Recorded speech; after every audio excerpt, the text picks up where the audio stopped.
ቀራንዮ የፈሰሰው ደም የማን ነው? ስጋን የለበሰ ከሷ ነው። የሷ ደም ፈሷል። እሷን ስጋ አይደል እንዴ ተዋሃደው? እምንበላው የምንጠጣው ስጋ የማን ነው? የሷ ነው። እምንበላው የምንጠጣው ስጋ የማን ነው? የሷ ነው። ያቺ ቤዛ አንተ መስቀል ላይ የዋለው የድንግል ማርያም ስጋ ነው። አንተ የማን መሰለ ቤዛ የሆነው? ደስ ይበልህ።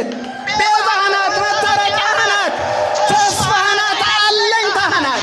ያቺ መሰላል፣ ያቺ ያዕቆብ ያያት መሰላል፣ ያቺ አስታራቂ ቀራንዮ አደባባይ ስትመጡ ከመስቀሉ ስር ድንግል ማርያምን ታገኛላችሁ።